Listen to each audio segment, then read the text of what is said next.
le niveau et sengeli to rentrer en nous-mêmes, to s'examiner.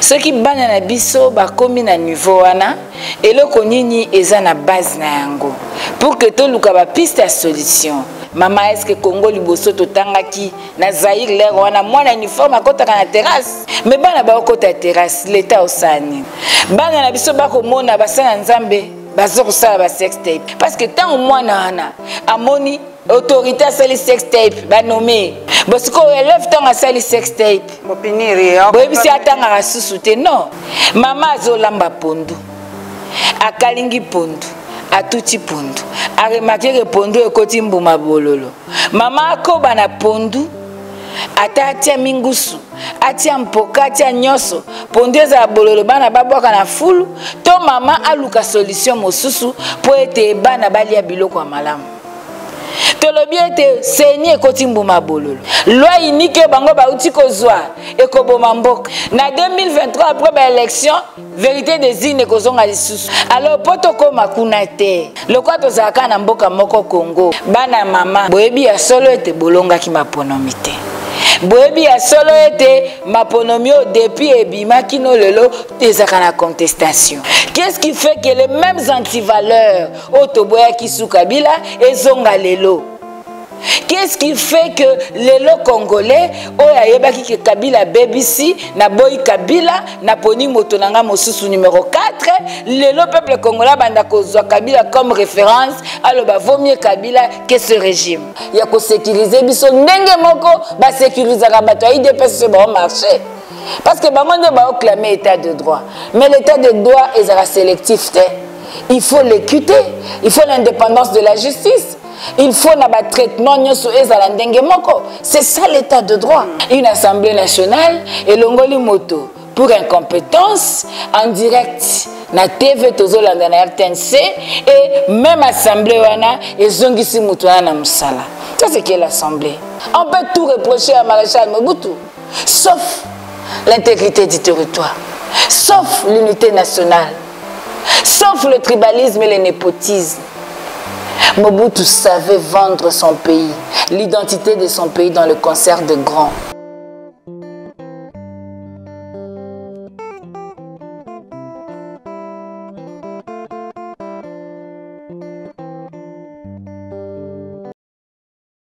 Esengo ya kokuta na bino lisusu bandeko lelo na koyamba mama Chantal mwasi ya bwanya tokosolola masolo ya mboka na biso eza koleka ozo sala pasi tokoluka ba piste solution ndenge nini to bongisa po mboka ezaka ya biso il faut toluka ko bongisa tolobaka me to pesaka ba piste ya solution rôle ya ba elite yango wana rôle ya bato ya bwanya yango wana mama Chantal esengo mingi ya mboli susu na la lion officielle po mbala mibale esengo liso ya koyamba. Merci maman Paulette, merci na bana Congo nyoso bisika nyoso bozali. Vraiment la lutte continue. Congo ezaka mboka moko tozanango to fanda nyete to loba kaka to bunda kaka to ebi que un jour miso nzambe ekotala Congo pe to kosepela.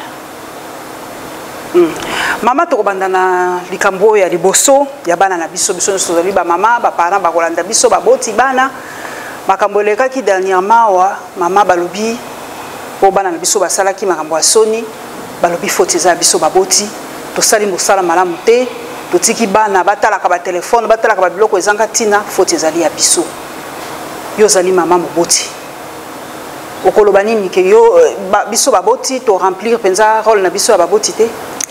Merci maman Paulette. Eloko liboso ezali nanu ya ko condamner likambo esalami parce que ezali likambo soni ezali likambo porter atteinte na pudeur ezali likambo éternir image ya jeunesse na biso et surtout que esalami na bayekoli bao baza ba disciple à savoir bao tozolo ba que c'est l'avenir de demain tant makambo ane salami ezali kambasoni c'est vrai te condamner ango mais il faudrait toujours to interroger ka arbre à causalité na le bakango l'air nyonso to yebi que tozana 4 agents à éducation biso baboti tozali l'état azali école ezali pe ba ecclésia ezali Maintenant, likambo et lekiwana, nous devons nous assumer et nous koloba été to faillir à tout le niveau et sengeli to rentrer en nous-mêmes, to s'examiner. Ce qui bana na biso ba komi na niveau wana et le konini eza na base na yango pour que to luka ba piste à solution. Maintenant yo yebisangai toza na l'état o azana nkokoka ko réguler secteur ya télévision T. To bandai ko décrier awa censure to ko mona ba danseuse bazobina mutakala. Tozo mona ba film pornographique à longueur des journées na ba télévision na biso. Poto lo baku tout est internet. Pour internet c'est ko yande ko bakisa. Ce qu'il faut retenir, c'est que l'immoralité a atteint son comble. Bana na biso bazomona ba autorité na ba sex tape. Ba mona ba sex tape mais lobi bazuba nomination.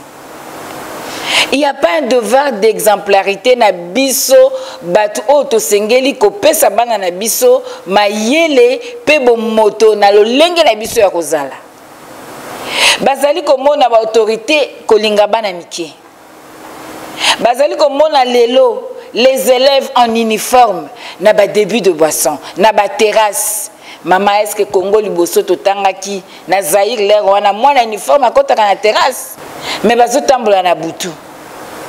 Toyebi na mboka na biso tozaka na brigade anti nani circulation ba mineur na butu. Donc le problème est un problème national. Ce qui bango et monani c'est parce que ba filmaki, c'est parce que ba publier. Mais ba o ezo salema na kuku. Toko kende lisusu na ba église na biso. Bana na biso ba ko mona ba sana nzambe bazo ko sala ba sex tape. Bana na biso ba ko mona basala nzambe mususu lokwa Matthieu 24 lobaki ya lokuta bazoya ba profiter na position na bango pour basakana na bana basakana na basi. Tout ça c'est dans notre société. Mais na lobité qui basala nzambe nyoso il y a des vrais pasteurs. Bana na biso bazomona le parent. Dites-moi, la cellule de base de la nation, c'est la famille. Quelle est la situation de la famille zaïroise congolaise aujourd'hui? Est-ce que l'autorité parentale est-elle exercée correctement? Est-ce que ses parents ont la capacité financière pour permettre que Bango va s'imposer en tant que parent, va inculquer éducation ou un modèle ou un malambo comme Mabana Liboso? Quand les parents sont impayés, les parents sont démissionnaires, les papas ne travaillent plus, soit il travaille, il est impayé. La maman se démène le matin à Bandi Wenze à 6 tours à Liboso à te quitté. À côté Wenza Bitula te quitté. À Ke Wenza Pokwa à Ozonganda 19h, Namatembela Zoe la Lamba, Bana Baluka Kolia. Le temps là, ya kozala na bana, ya koyeba ko comprendre ba semence nini ekoti na libota na ngai, comment je dois faire pour extirper yango, temps exact. Papa akei azofuta mate. Akokendo luka noko papa leka luka tama 10 francs pour moi zonga na ndako boye ezate. C'est-à-dire la progéniture est comme il vivre yango moko na balabala. Bana bakomi akei boye asali kindumba azongi na sachet. Face à un père o azana eloko te akogangela mwana sans autorité, akoka kopesa mwana directive malonga te, éducation mwana ezobeba. Cette histoire, c'est un problème national qui n'a ni couleur politique ni fanatisme. Nous devons faire une synergie pour tout bundisa immoralité na mboka. Tango mwana komona batata mikolo, alati cravate, alati veste kotambola na motuka, aibi mbongo. Tango mwana komona immoralité mafinga na nzela, tata mukolo ko finga, bana na biso bakomi ko finga.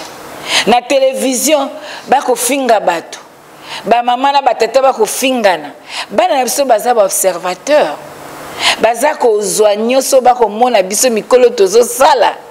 Alors nous devons nous interroger il y a un devoir d'exemplarité. Et ça n'a pas politicien, et ça n'a pas pasteur, et ça n'a l'État surtout, parce que ça revient à l'État. L'État doit mettre son peuple dans les conditions. Et l'État, il y a un pouvoir, il y a que te protéger bana, te protéger les mineurs, bana ba classe, bana ba ça la protéger parce que c'est l'avenir de demain. Mais quand l'État azako kokako yana makambia malam pas banate. Tout l'État est moko azako entretenir ba milice. Tout l'État est moko azako tinda bana na ba violence, na ba banditisme urbain. Et ça danger pour l'amboka. Donc pour dire Ndekonangai, c'est condamnable et nous devons nous assumer. Et ça là bas parents, et ça là l'État, et ça là bas église, et ça là bas école.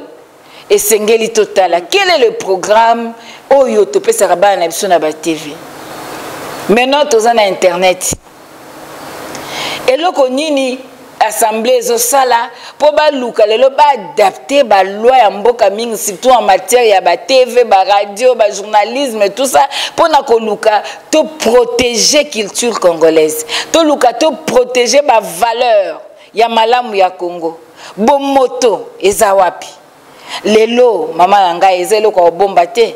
La moralité publique fait défaut. Ministre ya EPST balobi asali rétropédalage pour azwa ki décision moko makasi penza lobaki bana baza exclu na classe ba onyo passer examen d'état donc ba bengani bango pe balongoli bango na circuit scolaire mobimba ma réaction est tarda kité na kolobate punition zalaki monene c'était vraiment disproportionné. Maman Chantal, est-ce que ministre azaki na raison ya kozwa liboso sanction modèle wana pour na sima zonge ya lobate?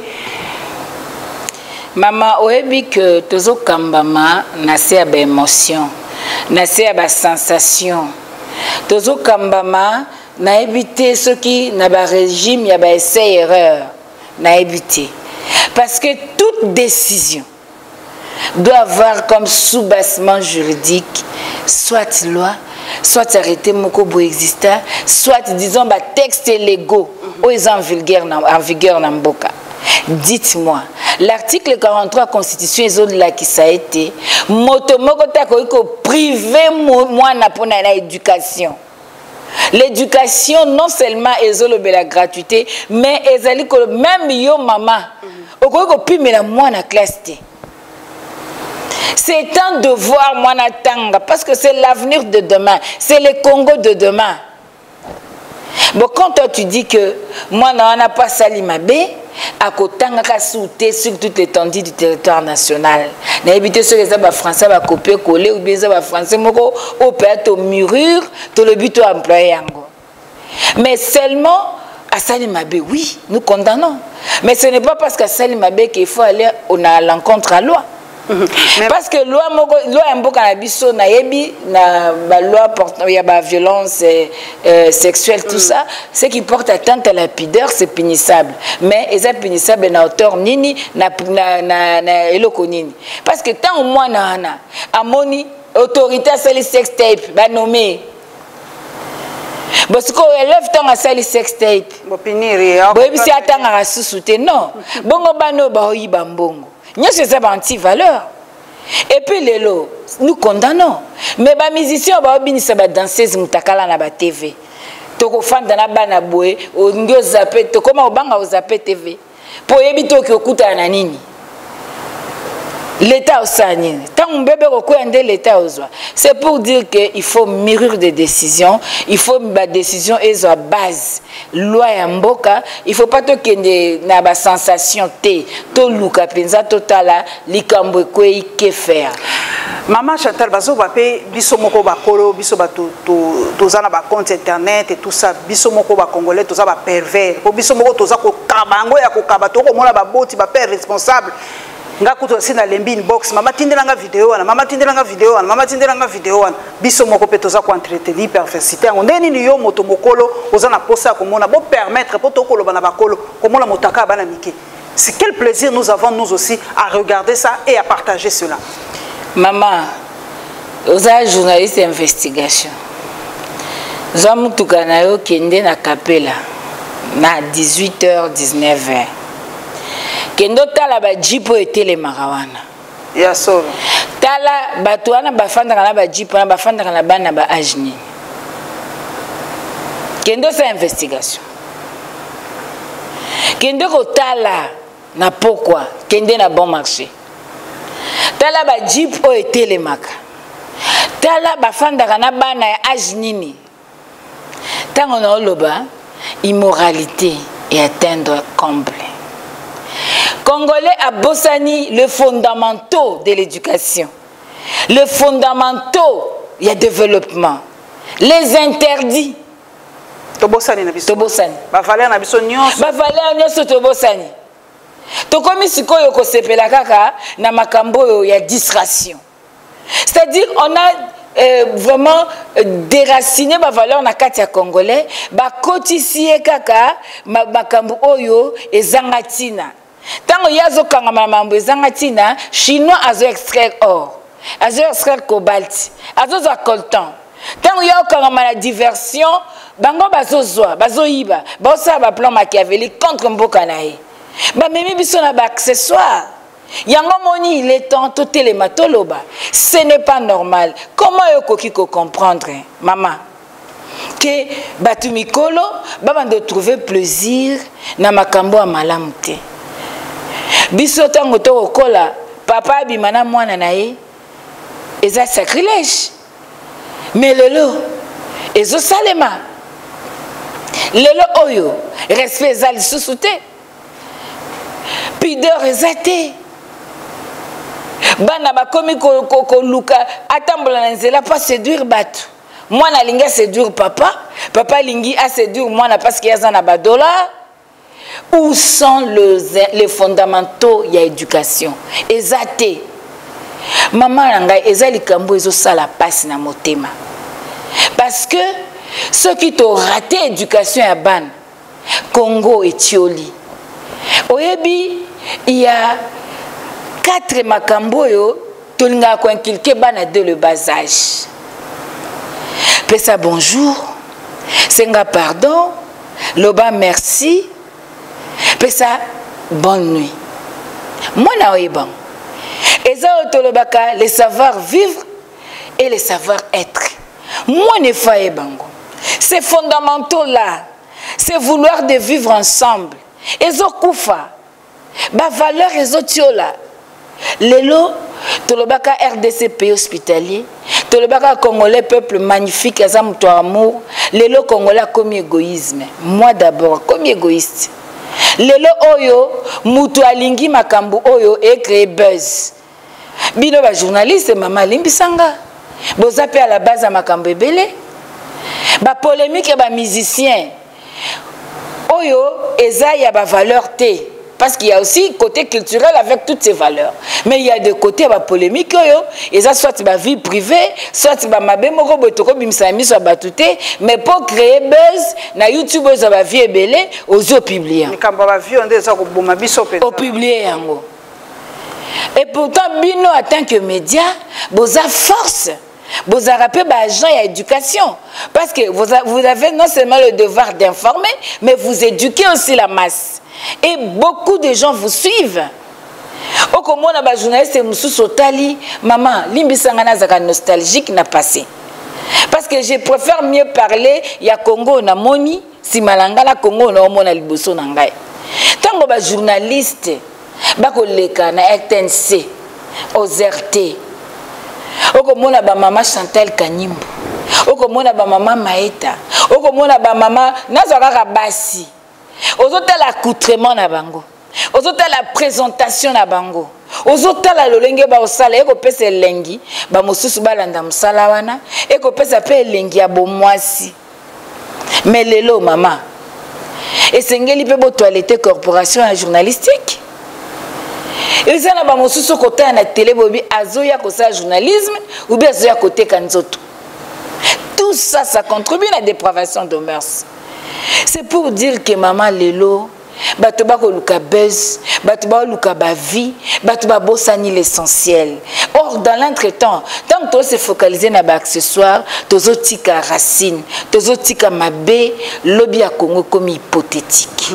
Toyoki ba remarque, ba suggestion, merci maman Chantal. tokoluka façon ya kopongisa po mboka ezakaka ya biso olobi tokene essentiel namoni mbalo yo lamuka telemi ya lobi essentiel il faut élection à 2023 ezala crédible tout ça ndenge to ça va former na biso consacré wana pe boza ko projeter marche le 15 septembre mama bino bolingi suko bomisa bato ba koloba bala na bino bana poto otiki bana na bino na bandako bozo bimisa bana baninga bakete kokufa. Maman marche pour la nini. Expliquez dans nos populations marcher pour la nini. Qu'est-ce qui ne va pas encore dans ma campagne d'élection? Nous avons le devoir de bâtir sur des valeurs. Nous avons le devoir de respecter le peuple congolais. On a déjà fait diagnostic Yamboka na biso. Balaxi biso na préambule la constitution nangai. Ke ou toto zora lipanda mboka eko koka kotombwa mate po tozali kaka na problème ya légitimité. Crise à légitimité. Et puis constitution pesi biso lo lenge ya kolongwa la crise wana. Balobi ete désormais poko tana na ebonga ya bokonzi esengeli kana nzela maponomi. Iyo. Kasi maponomi yango ezali na ba règle. Il faut ezala démocratique, il faut ezala transparente, il faut ezala de bonnes élections. Et constitution l'exception article 5. Et le but que la souveraineté émane du peuple congolais. To outi 2006, to 2011, 2018, to tali lo lenge kani, to échoué. To ko bakaka na mabe mama nangai. Esengeli to bongisa. Po to ana mboka moko kaka Congo. To ko bongisa ndenge nini? To ko bongisa na kopesa maponomi malamu na mboka. Me maponomi wana ya malamu tolobi boete. Loko abino ba politique mboka bolingi ka ko benda ka drame panzi na bino to boyi ministère intérieur asalisa maponomi po akozala na côté ya bato bakozala na pouvoir to sala institution d'appui à la démocratie to lingi institution wana ezala indépendante to lingi institution wana emema biso na maponomi epesa biso bakambia solo po ete mboka e décoller to keseni. Mais boni lisusu biso bai politika tolo baete na bureau ya seni na bato sambo wana bato motoba baza bato a pouvoir pe moto moko za société civile to sali nini boni to kende na loi oyo ezali koloba kozwa bato ya politika bazala ebele bato ya société civile bazala te moke ezali na sens te. Yango biso la muka tomoni boy. Mama azolamba pondu. Akalingi pondu. Atuti pondu. Aremakere pondu ekoti mbuma bololo. Mama akoba na pondu. Ata atia mingusu. Atia mpoka, atia nyoso. Pondu eza bololo bana babwaka na fulu. To mama aluka solution mosusu po ete bana balia biloko ya malamu. Tolobi ete seni ekoti mbuma bololo. Loi unique bango ba uti kozwa ekoboma mboka. Na 2023 après ba élection, vérité des urnes kozonga lisusu. Alors poto koma kuna te. Lokwa tozaka na mboka moko Congo. Bana mama, boyebi ya solo ete bolonga ki maponomi te. Boyebi ya solo ete maponomi o depuis ebima kino lelo ezaka na contestation. Kasi olie to boma mboka, to solola sur la réforme. Totala mobeko oyo kokamba seni. Totala lolenge kani bato bakambela seni. Poto ke na maponomi ya solo ya kimia, boye moto nyonso azala na confiance. Moto ya kobima kuna, azala moto yo bandimie yo. Ce qui peut opposition ko salema, opposition pe salami na ndenge ya républicaine parce que moto alongi nde azali proclamer. Mais bandeko balingi koyoka te basali décor na bango basali ossature na bango pona koluka candidat na bango aza na poche na bango bazwa eba tchaye na seni Bakei déjà la Cour constitutionnelle en violation de la loi, bache moto na bango. Ça peuple congolais balobi, ato ke ko voter na urne, ato polimbula et talibiso te. Talabiso vote na biso ko leka entre seni na Cour constitutionnelle. Yango biso, lokola la voix des sans voix, lokola ba gardien à temple, lokola bato bako bunda pona ko luka ko restaurer pe ko garantir vérité des urnes, ko to sa souveraineté à peuple tolobi était soko moni ndoki belela. Tozali ko belela. Tolobi to boma Congo te, to bongisa Congo, mena maponomi ya malamu. Yango to bengi ba imboka, tolobi le 15 biso nyoso na balabala. Koke na balabala eza pona bomisa batu te. Banani ba bomaka batu. Batu ba bomaka batu eza bato ba kana minduki. Koke na balabala c'est l'article 26 de la Constitution, c'est un droit constitutionnel. La liberté à manifester, c'est dans le jeu démocratique.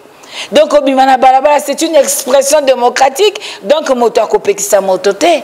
Maman, balobi, bino boko tambolate, yo moko ebi maman Chantal Azama sur terrain. Marche nyoso to tambola depuis fac, depuis rassemblement, biso to bandi politique de l'autre, to tambolaka. Po to zana souci, mboka na biso ebonga. Ce qui mboka ebongite maman. Bano to ko bota lobi na bango ko zandenge. Aussi autorisation police et ko accompagner bino l'État garantie nyo swezali mama po to yebi na biso ndengeli kaka. Est-ce que mobeko ya mboka ko ya bozo rassurer bango bozui autorisation hôtel de ville yebi la liberté s'arrache, le peuple se libère. Peuple au azo bako recouvrer ba droit na été aza peuple aza mir pour l'esclavage.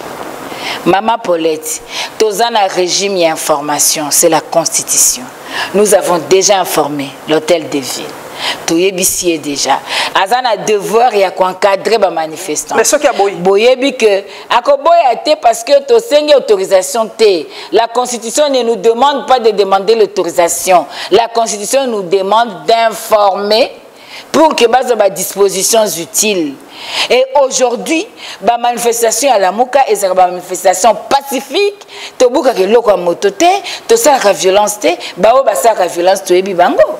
Yo zoe balelo que toza koyoka ba certaines rumeurs o ezali ko tambola, selon ba certaines sources qu'une milice serait en train de se préparer pour na luka ko perturber marche à bana la Mouka. Mais to lobika na bana la Mouka ke to roki mambula mpepetin, système à lisu likolo à lisu. Les droits et les droits quand il est réclamé. Tu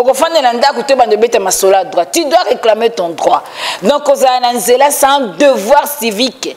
Face à un régime où il a instauré dictature, marché, expression est un devoir pour tout patriote congolais, pour toute jeunesse consciente. Mais maman, c'est beaucoup marché les 15, na moni bato anojek pe baloba ki les 15 pe balobi beaucoup mi la mouka est commis trop proche il y a FCC beaucoup mi penza convergence bozo ke nango ba yebite ceux qui déjà yemei nege babenga ka le président élu na l'ancien président, le sénateur à vie, est-ce que Bakuta n'a pas pensé pour la convergence on a presque n'engagé non, s'il vous plaît. Au moni le président élu c'est un visionnaire, c'est l'aigle. Avec ça le peuple congolais déjà, comment ça n'a été, je crois Ezaline à mois de mai, c'est les 6 mai ceux qui mémoire est trahi à s'adresser à qui n'a peuple né à l'oba qui n'a. La stratégie qui est mise en place aujourd'hui, c'est de la diversion. Balingi ba même peuple na makambo besoin distraire pour que bango ba kende kokisa ba projet na bango ba plan na bango o ba sali contre le peuple. Maman nangai. Bango batu ya FCC ba na idéologie na bango. Biso to na idéologie na biso. Nous avons lutté ensemble pour dire non à Kabila. Kabila pas comme Kabila individu mais comme système de gestion Kabila. Nous avons dit non. Et le 30 décembre, dans la urne, le peuple congolais a signé rupture dans le système Kabila. Posons-leur la question, qu'est-ce qui fait qu'aujourd'hui, Kabila soit comme un modèle idéal de gestion Yabato Bazana régime? Qu'est-ce qui fait que les mêmes antivaleurs, Otoboya Kisu Kabila et Zongalelo? Qu'est-ce qui fait que les Congolais, oyayebaki que Kabila BBC, na boy Kabila, na poni motonanga mosusu numéro 4, le peuple congolais banda kozwa Kabila comme référence, alors bah vaut mieux Kabila que ce régime. Qu'est-ce qui fait ça? C'est ça où les gens doivent, c'est là où les gens doivent s'interroger. La Mouka, tozali na combat respect de texte. Marche ezali marche nationale. Tout ce que nous vivons ici, c'est la conséquence de l'illégitimité. La CENI doit cesser d'être l'incarnation de l'illégitimité. Doit cesser d'être l'incarnation du mal. La CENI doit cesser d'être politisée. Il faudrait une CENI indépendante qui soit dirigée par une personne qui a un courage exceptionnel, le proclamer le vrai vainqueur de l'élection. C'est la personne que nous avons toujours manqué depuis Congo et depuis après l'indépendance Nabiso. Alors, nous nous battons pour ça, c'est un combat de valeur. Nous ne battons pas pour na tout plaisir. Alors, biso tolobi tozanandela. Mais kobo sanate, les FCC étaient avec l'Union sacrée pour babete masola seni. Bango bakomi ba opposant lelo, to éviter élection salamarakan. Biso na bango, est-ce que tozo lelo komoko? On ne sait pas. Parce que eux, ils sont en train de réclamer pour bazar d'accord, tu as un poste, tu as une procédure et salami. Comme Bango va organiser une élection, il y a un peuple congolais na CENI na cour constitutionnel. Ba comprendre que na cour constitutionnel déjà Ndeko Félix acha mutunaye. Sikoyo kombo moko pe ba otambola nango pona nini pona cour constitutionnel na CENI. Alors ba comprendre que ba risquer et va ça le loko moko o ezalaka te muto yo na mboka balbanga biso muyibi alingaka te bayebi bango moko. Mais aujourd'hui nous lançons l'appel à tout le Congolais.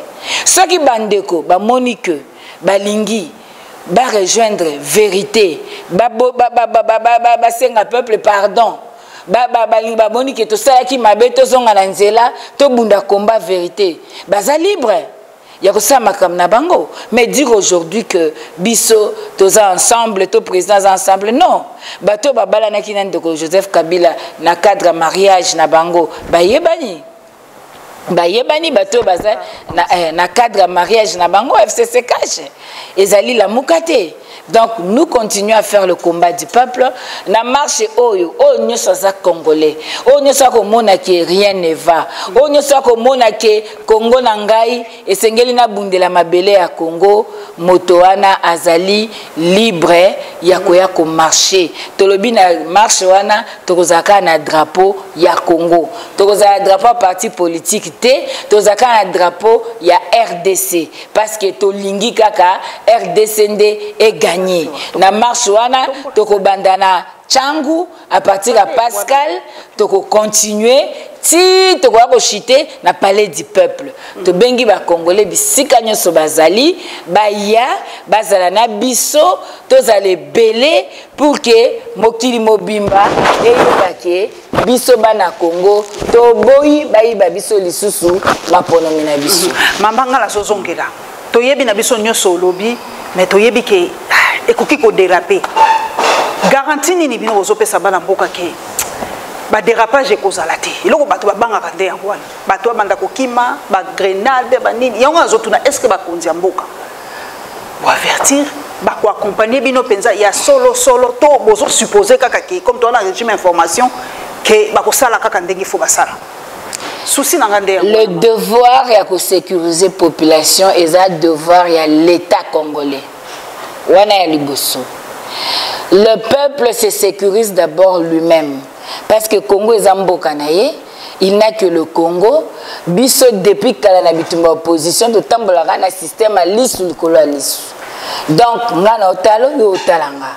Mais le devoir de la sécurité nationale, bongo police msana oni.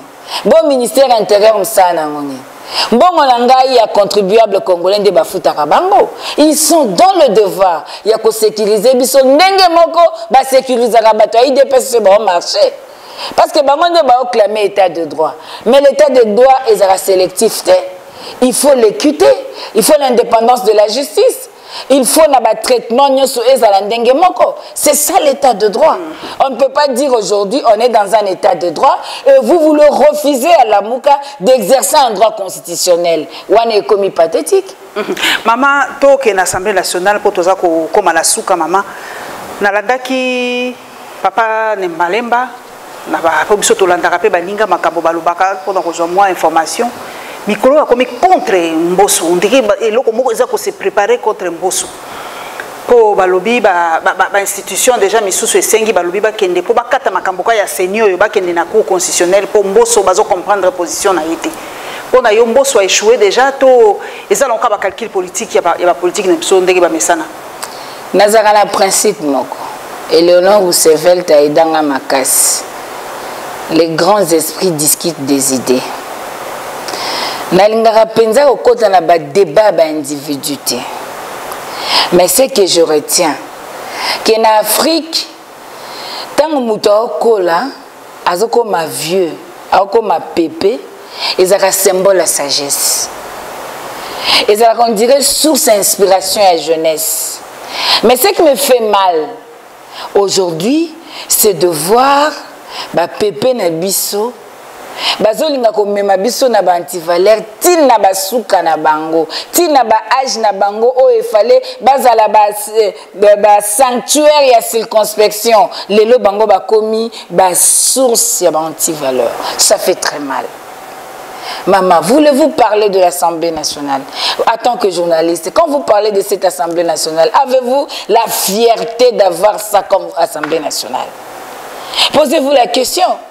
Une Assemblée nationale et l'ongoli moto pour incompétence en direct na TV tozolanda na RTNC et même Assemblée wana et zongisi mutu na musala. Ça c'est quelle Assemblée? Une Assemblée nationale où responsable il y a parti au soi-disant ezali majoritaire to na pouvoir sokinini azoloba à haute voix dans une chaîne nationale que les députés sont nommés. Une Assemblée nationale où le parti au pouvoir est au ganga et le but que la majorité elle est artificielle. Une Assemblée nationale où est bandaki la majorité FCC ici des élections 2018 entre guillemets et aujourd'hui la majorité bascule et commis union sacrée sans qu'il y ait une organisation à élection. Pendant que le texte de mon pays me dise que identification, il y a majorité, il y a appartenance à un groupe parlementaire, ça na entrée à la législature.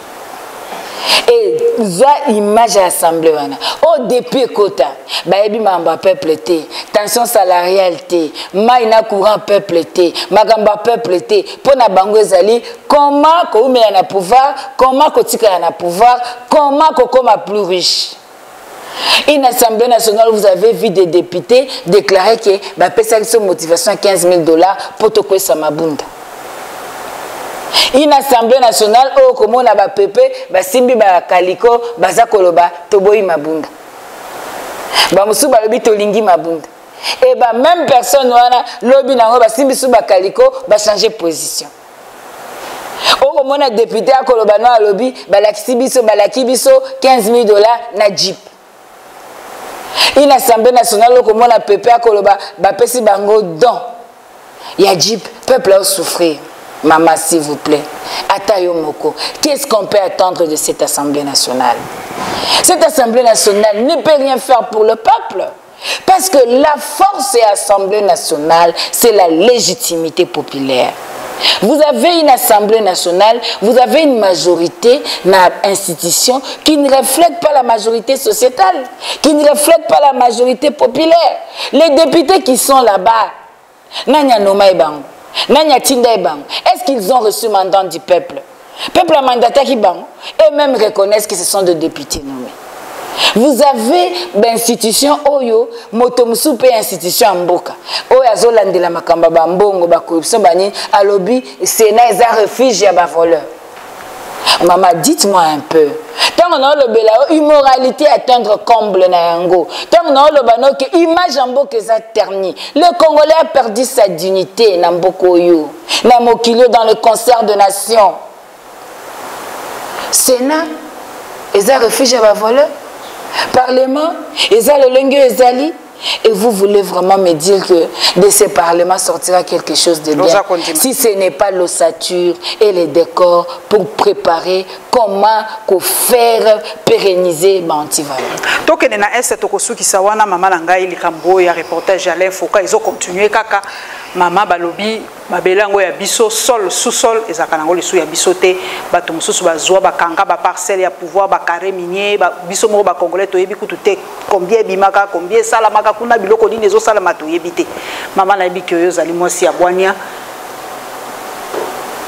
to sala nini pour te récupérer faut kaka ya bakonzi to ba congolais ba sala nini pour récupérer mabele na bango.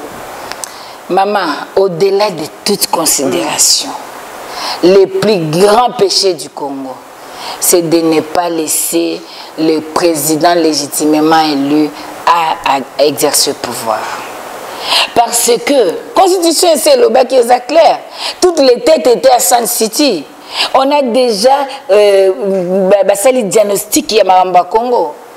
Sauf qui moto aza légitimement élu. Moto aza na onction au peuple à pesaka moto. Puis faut peuple à pesaka moto peut exercer et créer ka redevabilité. Et créer ka redevabilité. Na éviter ceux qui na bossani to banda tanga algèbre na seyo. Ba ki na biso flèche à l'aise à accompagner la flèche retour. Et ça a une réflexivité. Il appelle la makasi na matite. Vous avez réflexivité la flèche aller et ça accompagne la flèche retour. Quand il y a la légitimité, il y a la redevabilité qui naît. Mais si quand vous avez des gens adènent à pouvoir na bango et où tu n'as peuple té, bakoza redevable n'a pas parrain pouvoir. Peuple a aussi retrouvé té. Mais à ces gens-là, vous ne pouvez pas demander d'installer l'autorité de l'État. Parce que les multinationales, les pays étrangers, les pays limitrophes, ils aimeraient entretenir ces flous parce que ça leur profite. Maintenant, ceux qui vont parrainer bino, ça de sorte que botika la kara na kavuyo wana babenga na Swahili bakavuyo, botika la kara wana mais bango va se retrouver. Mais si vous avez quelqu'un, c'est le peuple qui m'a mis ici. Et ce peuple-là, il faut assurer l'intégrité territoriale naïe. Parce que ce qui l'État est capable d'installer l'autorité n'a été sur toute l'étendue du pays. Ce qui l'État est capable d'assurer sécurité à Bana n'a été, intégrité territoriale, qu'on défendre Bangote en danger, l'État n'existe pas. On parle de l'État quand il y a le peuple, quand il y a la terre et quand il y a le pouvoir. Maintenant, vous êtes l'État. Superficie en Bokalelo. Les gens viennent à l'effocataliser en base exploiter jusqu'à priver à une autorité publique d'accéder dans une mine. Mais dites-moi, baza ba étranger kaka pamba ou bien baza na bénédiction moko oyo ezali obscur batu ba ebiti. Bon, dis-moi, à Mambasa c'est la même chose. On découvre la mine, les Chinois exploitent, bazana mikanda te, mosusu wana mikanda, mais ça ce qui est bas congolais. Maman, s'il vous plaît. Mobutu na ba moi. Mobutu esika lali, à côté la Congo na eboye. Et ça passe si. On peut tout reprocher à Maréchal Mobutu, sauf l'intégrité du territoire, sauf l'unité nationale. Sauf le tribalisme et le népotisme. Mobutu savait vendre son pays, l'identité de son pays dans le concert de grands. Il y avait cette posture autoritaire de la RDC. On était le maître de l'Afrique. Mais aujourd'hui, quelle est la posture de la RDC? Aujourd'hui, tous vont valoir combien? Sommes-nous respectés en tant qu'État? Est-ce que nous sommes fiers de parler de l'État congolais aujourd'hui? Quelle est notre politique internationale? kasi mama bino pe kaka maloba mabe mokonzi uti ba uti ko yamba ye na Turquie kuna bomoni ba image tende ko ngai pompe nyonso hommage nyonso ba randaka na mokonzi mboka ba investisseur tout ça bolingi pe mokonzi asani akotambola partout pour redorer l'image ya RDC terni par 18 ans de Mobutu 18 ans ya Kabila na 32 ans ya Mobutu. S'il vous plaît, ma sœur, vous êtes journaliste, vous êtes rominga maël, ce que le babeno qui passe. Pas pour Annie, mais ça réalité. Nayo qui passe, pourquoi? Parce que la place de la RDC dans le concert des nations, en tant que Congo pays continent, en tant que Congo pays riche en potentialité, en tant que pays Oyo, ezali stratégiquement. La frontière na 9 pays na Afrique, rôle na Afrique, puis rôle dans le monde. Lelo la RDC, en tant que pays Oyo, sur 110 000 tonnes produites dans le monde, il y a cobalt. Congo et Moka bimisa 100 000. Congo lelo aza bimisa coltan. Congo na niveau na yewana. Akozala te moto azozela batu 1000 balandaye batu 200 000 balandaye non pour batu balandaye tu peux payer les gens pour basimana yo tu peux tout faire batu bazo yamba yo ena ndaku bayambi omona nante bayambi yo boseki bolepe okena sima batioli ezarate. Quand nous parlons de la politique internationale, nous voulons la considération du Congo. Nous voulons, quand on veut parler de l'Afrique centrale, mais lelo c'est Kagame qui joue ce rôle-là dans la politique internationale. Ce n'est pas le Congo de Mobutu. Mais avant, c'est Mobutu qui jouait ce rôle-là. C'est-à-dire nous devons nous imposer. Et pour s'imposer, comme Victor Hugo a dit, avant de s'affermir au dehors, avant de s'agrandir au dehors, il faut s'affermir au dedans. C'est-à-dire nous sommes fragiles à l'interne, gloire libandate. Notre gloire à l'extérieur dépendra de notre force, de notre façon de nous affermir, de notre cohésion nationale, de notre impulsion du développement. C'est ce qui fera craindre bateau na libanda et puis mais aujourd'hui, ils comprennent que les gens viennent exploiter comme ils veulent et quand ils veulent.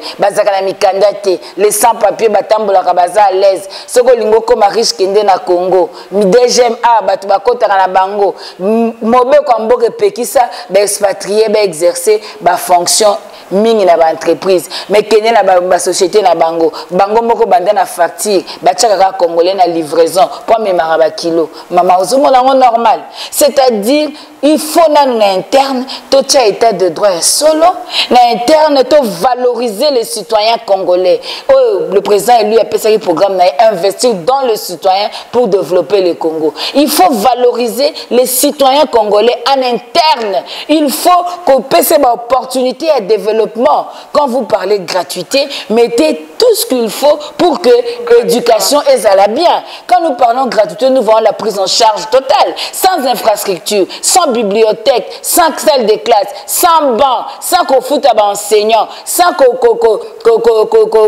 permette une nouvelle technologie. Tout ça, pensez-vous que les enfants, tous autres dans la classe, que nos excellences ou bien que nos bébés? Merci Maman Chantal, merci Ngonga Otozalaki Nango et Koki Tokaboli ensemble en tout cas masolo ya mboka la moni kozali très remonté et zali tout à fait normal pour namoni ozali penze le bar en Kabila. Vous avez vraiment la passion du Congo. Tokomona la maman Balasima Nzamba Zalokumu OK de malamu tokomona. Merci beaucoup peuple congolais, rendez-vous sacré. Ne pas marcher, ne pas défendre sa patrie, ne pas récupérer sa souveraineté, c'est être complice. Merci beaucoup, maman.